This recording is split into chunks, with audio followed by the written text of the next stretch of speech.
Здравствуйте, меня зовут Наталья, и я являюсь основателем мини-бренда Casual Knit Studio.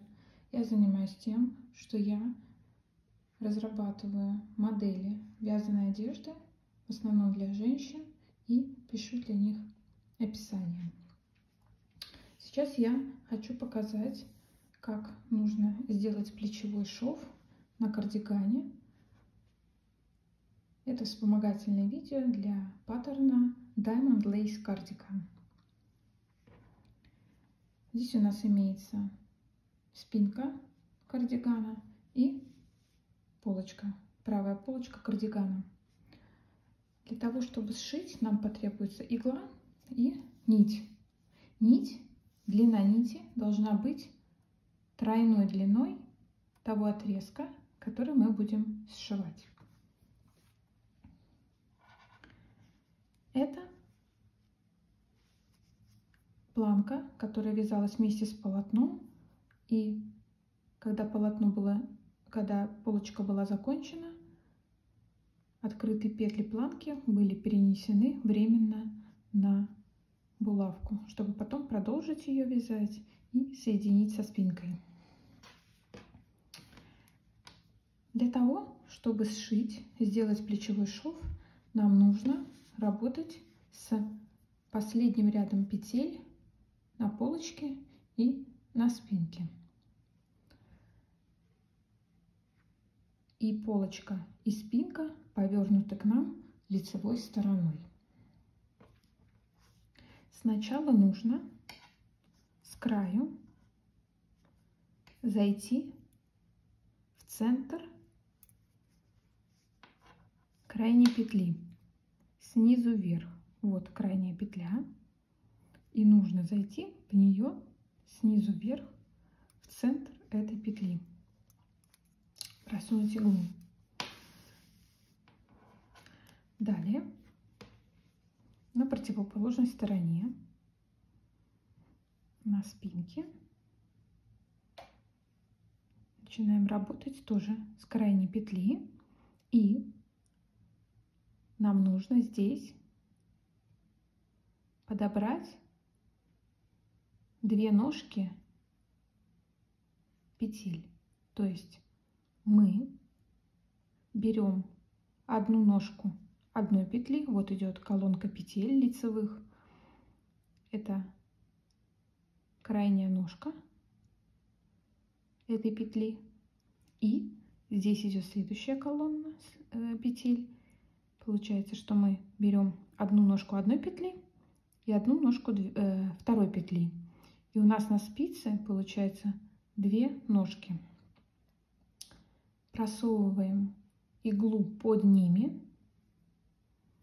и вытягиваем нить. Дальше делаем то же самое на противоположной стороне.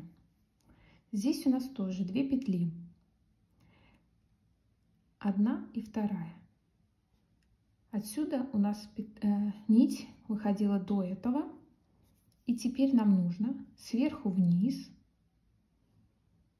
войти в центр этой петли, с которой мы уже работали, и подхватить снизу одну ножку этой петли, и, выходя из центра следующей петли, подхватываем еще одну ножку уже следующей петли.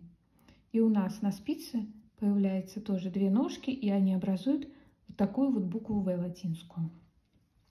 Снова просовываем иглу и вытягиваем нить.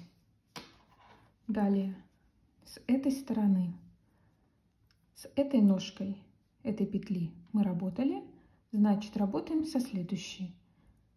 Просовываем спицу, иглу снизу, входим в центр одной петли и выходим из центра следующей петли. На спице у нас две ножки. Снова продеваем нить. Дальше то же самое. Ножка одной петли, ножка другой петли. Не затягиваем очень сильно, потому что шов должен получиться достаточно эластичным, не стянутым. Далее у нас здесь, так как мы делали скосы плеч, у нас постепенно все ниже и ниже будут опускаться петли. Поэтому здесь ножка одной петли, а ножку следующей петли мы подхватываем уже не здесь, потому что здесь идет снижение. Нам нужно подхватить ножку вот этой вот петли.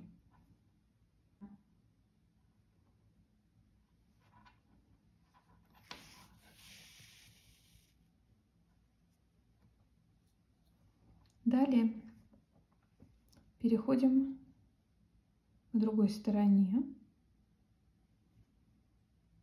И вот здесь еще пока что можно вот таким образом подхватить. Дальше здесь вот идут эти петли.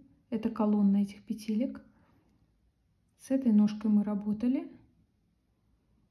Опускаемся чуть ниже. И подхватываем здесь две ножки.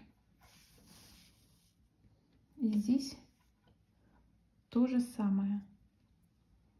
Вот петля, с которой мы работали. Первую ножку мы уже подхватывали. Вот идет колонка этих петель. Соответственно, нам нужно подхватить вторую ножку. Но мы это делаем не здесь. Здесь уже прекращаются петли. Мы спускаемся на один ряд ниже. Подхватываем вот эту вот ножку этой петли. И ножка следующей петли, вот она. И вот таким образом продеваем иглу. Далее с другой стороны вот петля, которая была предыдущая, ножка одна этой петли и ножка следующей петли.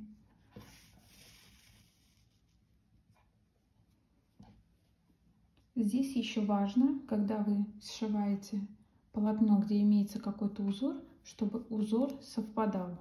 То есть у нас здесь идет дорожка петель, здесь дорожка петель, здесь дорожка накидов, здесь дорожка накидов, чтобы это более-менее совпадало, когда вы сшиваете. Тогда это выглядит аккуратно. То есть нужно за этим следить. Далее продолжаем делать все то же самое. Если нужно, переходя на ряд ниже. И здесь то же самое. Двигайтесь так, сшивая плечевой шов. И я вам покажу далее, как мы будем пришивать там, где у нас изнаночные петли. Итак, я подошла к месту, где у нас идет переход от лицевых петель к изнаночным. С этой стороны, со стороны спинки, со стороны полочки пока что идут лицевые петли, но они тоже скоро заканчиваются. Здесь рисунок немножко не совпал, поскольку здесь мы уже немножечко по-разному вязали этот узор.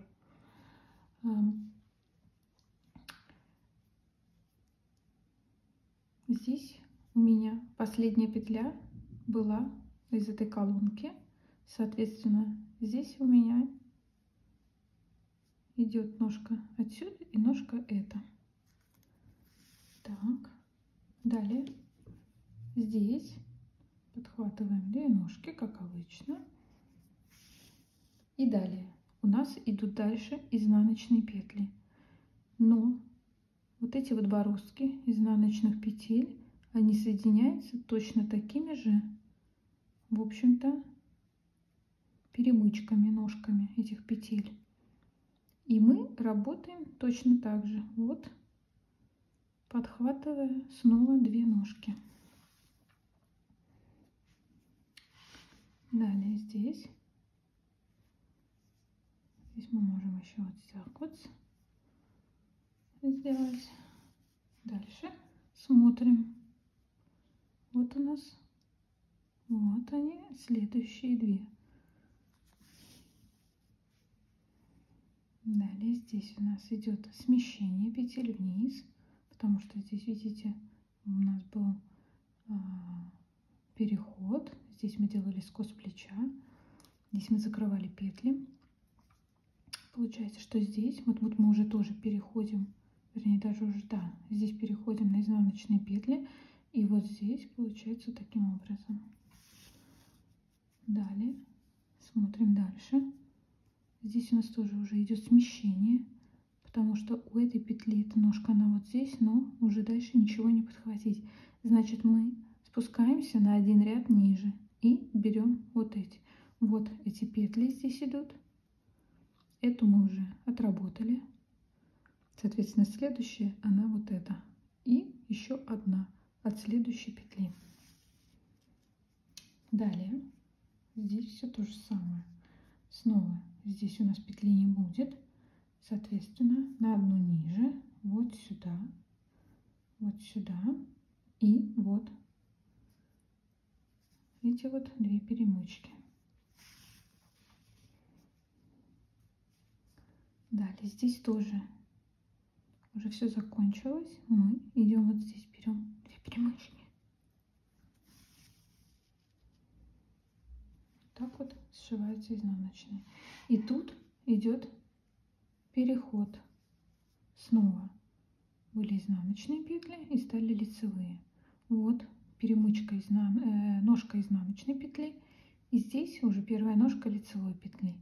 Подхватываем эту ножку и продеваем. И вот такие вот у меня получаются петельки, не затянутые, достаточно крупные. И вот этот шов, он образует вот такие вот петли, как будто лицевые петли. То есть идет колонна петелечек, и мы здесь получаем снова петлю. Работайте так до конца шва.